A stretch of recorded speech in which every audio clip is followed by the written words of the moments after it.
ఇష్టమైన భార్య చెబితే ఏ భర్త వినడు చెప్పు? ఈ మాటలన్నీ ఇలా చాటుగా ఉన్నప్పుడే కదా. నువ్వు చెప్పడం నేను చేయకపోవడం ఉండదు. చెప్పు. సుభద్రని పెళ్లికైనా పిలవండి. వింటున్నాం కదా నీ ఇష్టానికి మాట్లాడతావా? అబద్ధం చెప్పాల్సిన అవసరం నాకు లేదు. నువ్వు చెప్పేది నిజమో అబద్ధమో అచ్చన దగ్గరే తెలుస్తాను. పదా. ఆల్రెడీ రాత్రి మీ అన్నయ్యకి స్ట్రాంగ్ గా చెప్పేశాను కూడా. ఏం చెప్పేశావు? సుభద్రని మీరు చెల్లెలిగా దగ్గరికి తీసుకోవాలి అని. వద్దు శిరీష, నా గురించి మా అన్నయ్యని అలా బాధ పెట్టొద్దు. మా ఇద్దరిని కలపడం కోసం మీరిద్దరు దూరం కావద్దు. చూడు, ఇంటి కోడలిగా వచ్చినప్పుడు నేను కోడలిగా బాధ్యత తీసుకోలేదు. కాని ఇప్పుడు ఆ ఇంటి కోడలిగా, ఆయన భార్యగా ఆయనలో సగమైనప్పుడు ఆయన మంచిని సమర్థించాలి, ఆయన చెడుని ఎదిరించాలి.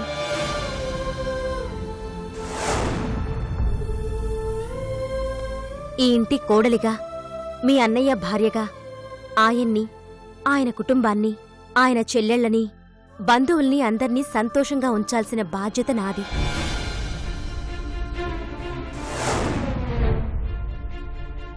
మొన్నటి వరకు ఆ బాధ్యత మీ అమ్మగారిది. ఇప్పుడు నాది కాబట్టి బ్రతిమిలాడతాను, భంగపడతాను, బాధపడతాను, ఏదో ఒకటి చేస్తాను. కాని మీ ఇద్దర్నీ కలుపుతాను. ఆ విషయంలో నీకు ఏ అనుమానం వద్దు. కలుపుతానన్నమాట చాలా సంతోషంగా ఉంది శిరీష.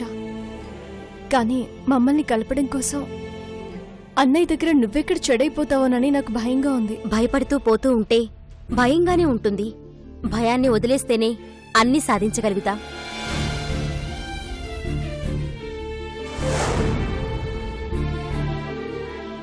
ఒక్కటిగా ఉండాల్సిన ఈ ఇల్లు రెండయింది. ప్రాణంగా బ్రతకాల్సిన అన్నా చెల్లెలు వేరయ్యారు. ఇది కరెక్ట్ కాదు.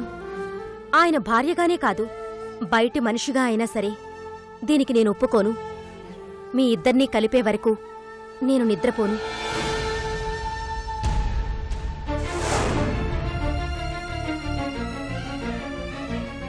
దానికి ప్రస్తుతానికి ఆయన బాధపడినా నీలాంటి చెల్లెల్ని దగ్గరికి తీసుకున్నాక ఆయన జీవితాంతం సంతోషంగా ఉంటారు.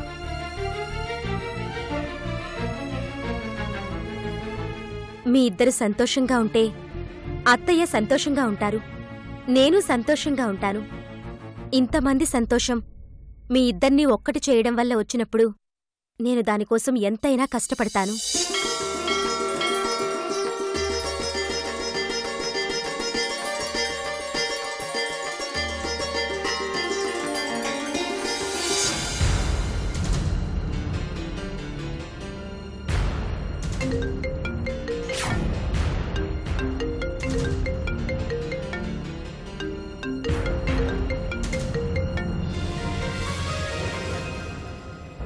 హలో, పరమేశ్వరిని మాట్లాడుతున్నాను.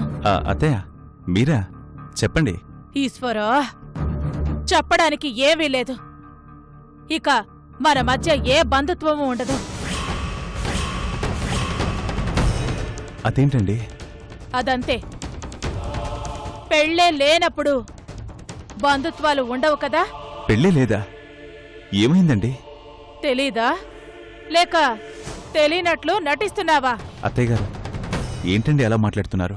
వద్దు, అలా పిలవద్దు. ఇక ఈ పెళ్లి జరగదు. అదేంటండి అలా అంటున్నారు?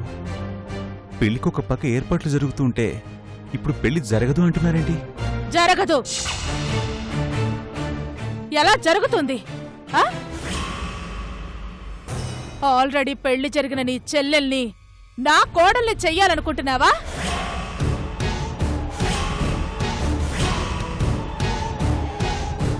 పెళ్ళయిందా? ఎవరికండి? ఇంకెవరికి? నీ చెల్లెలకి. నా చెల్లెలికి పెళ్ళవడం ఏంటండి? ఎవరు చెప్పారు? ఎవరో చెప్పారు. వాళ్ళ గురించి నీకెందుకు? చూడు హరి, ఇలాంటి సంబంధం చేసుకుంటే ఈ పరమేశ్వరి పరువు ఏం కావాలనుకుంటున్నావు? అది నిజం కాదండి. ఎవరు గిట్టని వాళ్ళు నా చెల్లెలి గురించి మీకు అలా చెప్పారు. ఈశ్వరా, నిజమో అబద్ధమో నా ఇంటికి రాబోయే కోడలు గురించి అలా మాట్లాడుకోవడం కూడా నాకు ఇష్టం ఉండదు. పెళ్ళనుకున్నా, ఏర్పాట్లు చేసుకున్నా, ఇక్కడతో ఆగితే డబ్బే నష్టపోతాం. ఈ పెళ్ళే జరిగితే ఈ పరమేశ్వరి పరువే పోతుంది.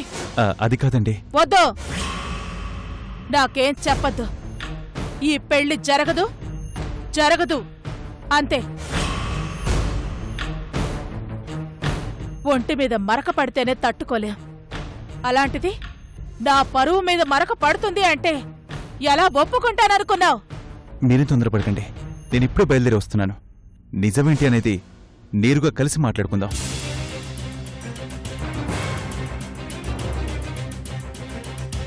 ఈశ్వరా,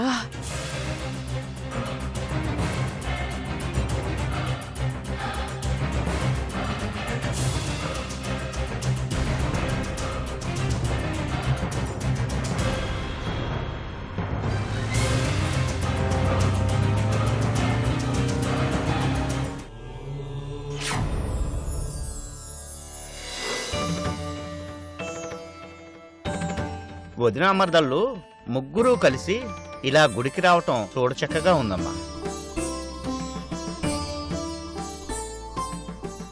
ఇలాగే అందరం కలిసి ఉండాలని మా అందరికీ ఉంది. ఆ దేవుడికి కూడా కలపాలి అనే కోరిక కలిగితే చాలు. దేవుడు కూడా ఏదో రోజు తదాస్తు అంటాడమ్మా. ఆ రోజు త్వరగా రావాలండి. వస్తుందమ్మా, నిశ్చంతగా ఉండండి.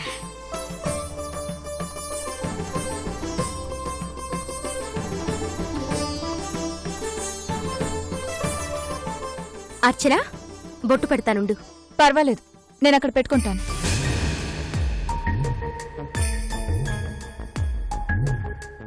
నా మీద తనకి ఇంకా కోపం పోయినట్లేదు.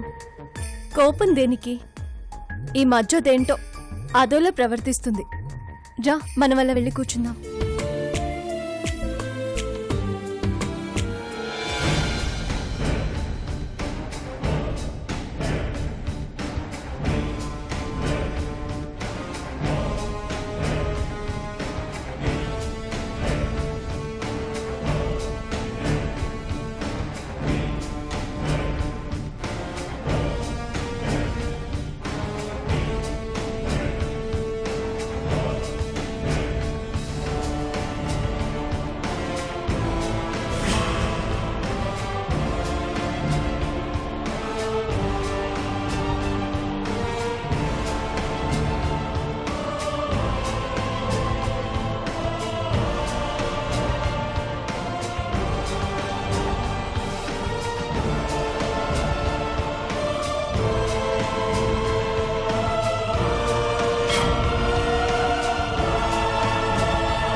ఎవరు సుభద్ర?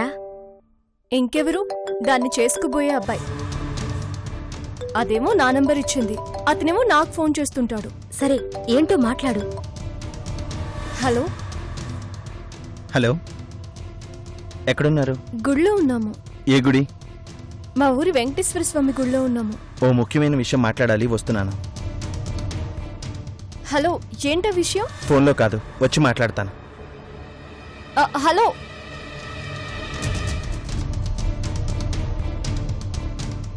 ఏదో మాట్లాడాలంట, వస్తున్నాడు. వెంకటేశ్వరం గుడి దగ్గర ఉన్నారంట. అక్కడ తెలుస్తా నీ సంగతి. తేల్చడానికి ఏం లేదు, నేను నిజమే చెప్తున్నాను. ఆ విషయం అక్కడికి వెళ్ళాక మీకే అర్థమవుతుంది.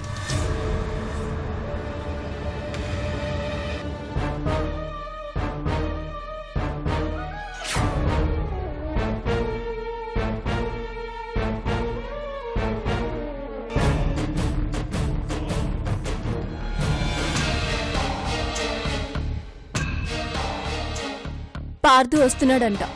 ఎందుకు? నీతో ఏదో మాట్లాడాలంట. ఏంటి నాతో మాట్లాడేది? వస్తున్నాడుగా, ఆ మాట తననే అడుగు.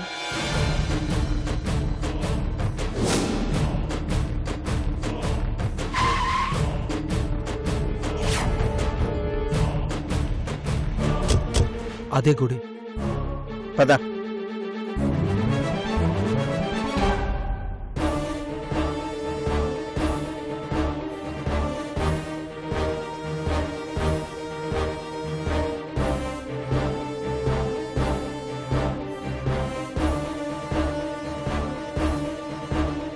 నువ్వొద్దు.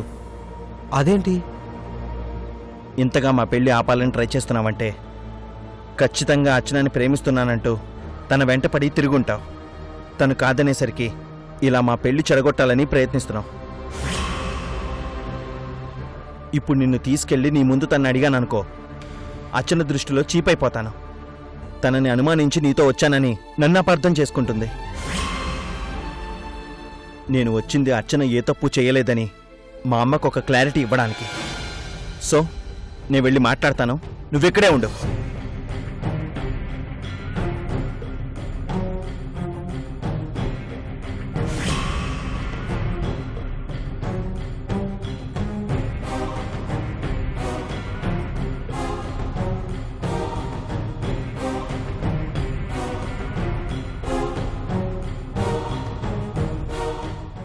ఇంకా బయలుదేరదామా?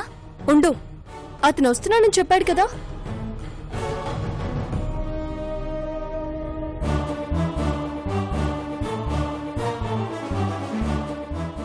అదిగో మాటల్లోనే వచ్చేసాడు. వెళ్ళి మాట్లాడరాపో.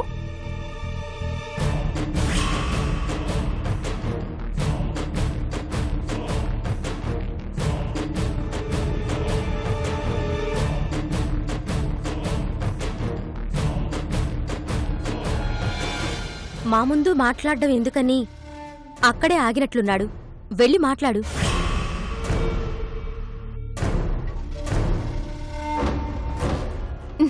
అతను నిలబడి ఉంటే అలా చూస్తున్నావేంటే?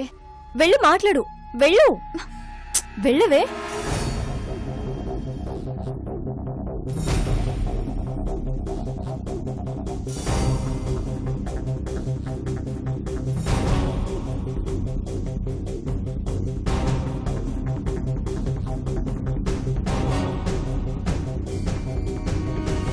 నేను అర్చనతో మాట్లాడాలనుకుంటే తినొస్తుందేంటి?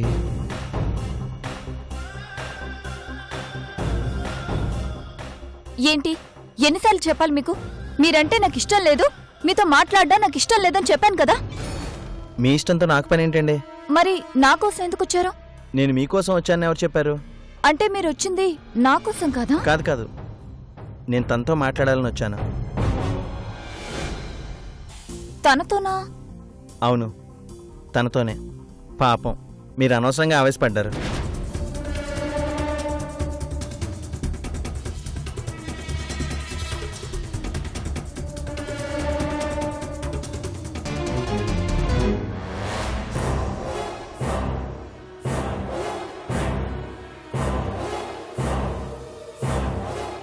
పాపం, ఇంత దూరం మాట్లాడాలని వస్తే మాట్లాడకుండా వచ్చేసావింటే? తను మాట్లాడాలని వచ్చింది నాతో కాదంట, నీతో అంట. నాతోనా? నాతో ఏం మాట్లాడాలి?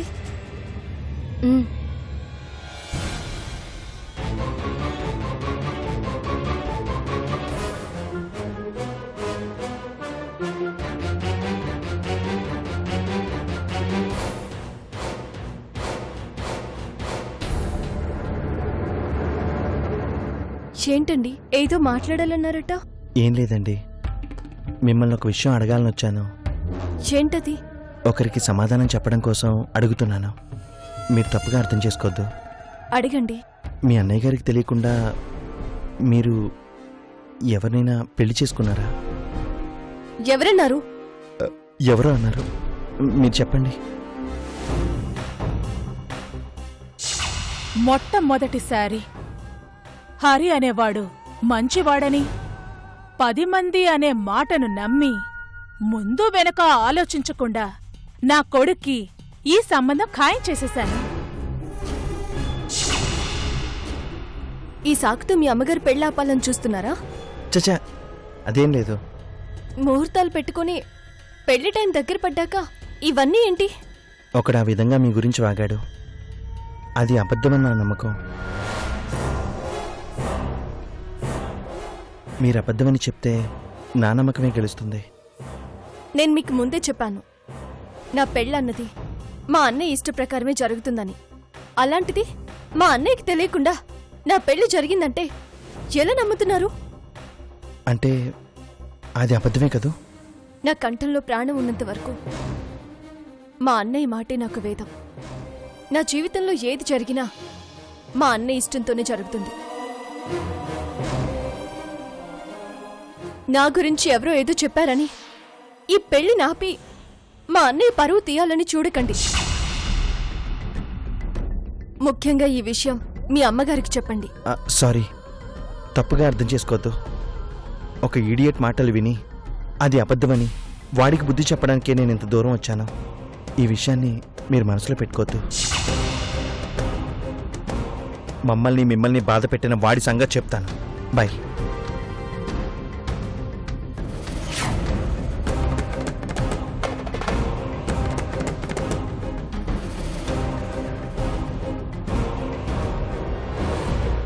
ఏంటి సుభద్ర?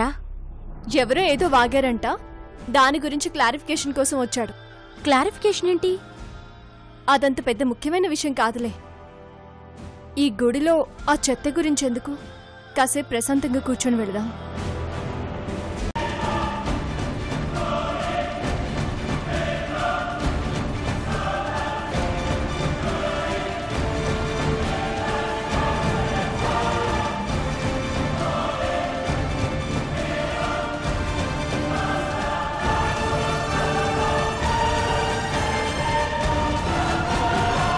ఇప్పటికైనా అర్థమైందా?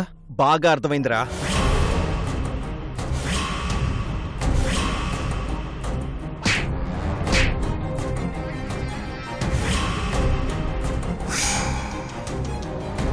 ఎందుకురా ఆడపిల్లల జీవితాలతో ఇలా ఆడుకోవాలని చూస్తారు?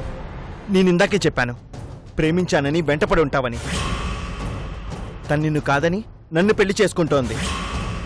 అందుకే పెళ్లి చెడగొట్టాలని ప్రేమించుకున్నాం, పెళ్లి చేసుకున్నాం అంటూ అబద్ధాలు చెప్తున్నావు. అబద్ధాలు చెప్పడం ఏంటి? నేను చెప్పింది నిజం. ఏంట్రా నువ్వు చెప్పింది నిజం? అర్చనతో నేను మాట్లాడాను, తనే చెప్పింది మా అన్నయ్య గీసిన గీత దాటను అని. మా అన్నయ్య ఎవరిని చూపిస్తే అతన్ని పెళ్లి చేసుకుంటానని. నాకెవరితోనూ పెళ్లి కాలేదు, మా అన్నయ్యకి తెలియకుండా అలాంటి నీచమైన పని నేను చెయ్యను అంది. ఎరా, ప్రేమను కాదంది అంటే ఇలాంటి నిందలు వేసి వాళ్ళ జీవితాల్ని నాశనం చేస్తారా? తను కరెక్ట్గానే ఉంది. వాళ్ళ అన్నయ్య మాకేం చెప్పాడో అదే మాట మీద ఉంది. నన్నే పెళ్లి చేసుకుంటానంది. తన అన్నయ్య ఇష్ట ప్రకారమే నడుచుకుంటానంది. అంత మంచి అర్చన గురించి మా దగ్గరికి వచ్చి నీ ఇష్టానికి వాగుతావా? నీలాంటి వాళ్ళ వల్లే కదరా నిజమైన ప్రేమకు అర్థం లేకుండా పోతుంది. ప్రేమించడం అంటే ఎదుటి వాళ్లను సంతోషంగా ఉంచడం, కాదన్నంత మాత్రాన వాళ్ళని హింసించడం, మాటలతో వేధించడం, వాళ్ళ మీద లేనిపోనివి చెప్పి 10 మందిలో పరువు తీయడం, ఇది కాదురా ప్రేమంటే. నీ మాటలు నమ్మి అర్చనని అబద్ధం చేసుకునుంటే జీవితంలో మంచి భార్యను కోల్పోయేవాడిని. మా అమ్మ మంచి కోడల్ని కోల్పోయి ఉండేది.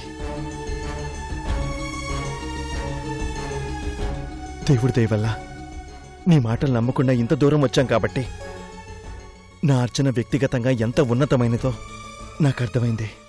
ఒక రకంగా నువ్వు మాకు మేలే చేశావు. ఇప్పుడు చెప్తున్నాను, ఇక మా పెళ్లిని ఎవ్వరూ ఆపలేరు.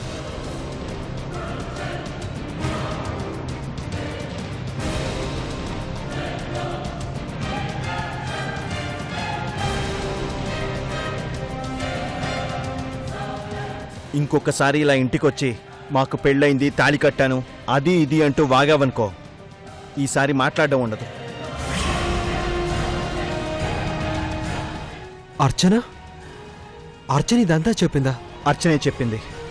అర్చనతోనే మాట్లాడాను. ఏ ఇంకా నమ్మిద్దామని చూస్తున్నావా?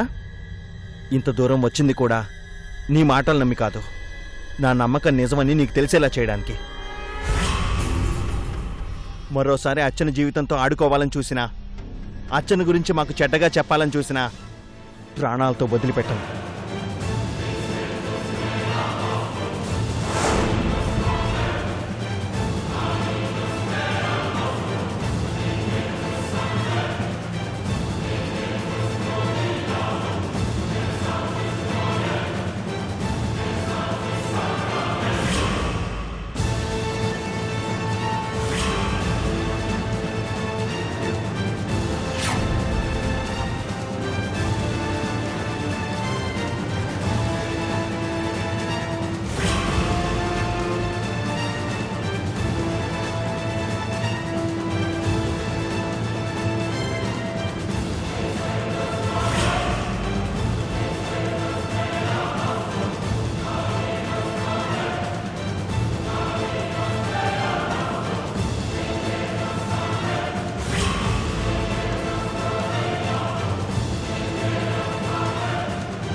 పరమేశ్వరి గారు,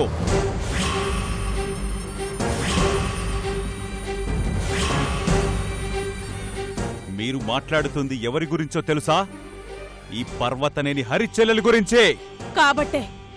కాబట్టే నీకు ఫోన్ చేశాను. పెళ్ళైపోయిన అమ్మాయిని నా కోడలిగా ఎలా చేసుకోమంటావు? ప్రాణం పోయినా నా చెల్లెలు నాకు తెలియకుండా అలాంటి పని చెయ్యదో.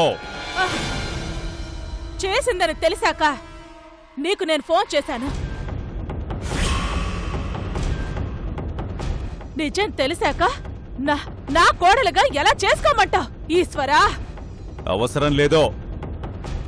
నా చెల్లెల్ని మీ అబ్బాయికి చేసుకోండి అని నేనేం బ్రతిమలాడలేదు.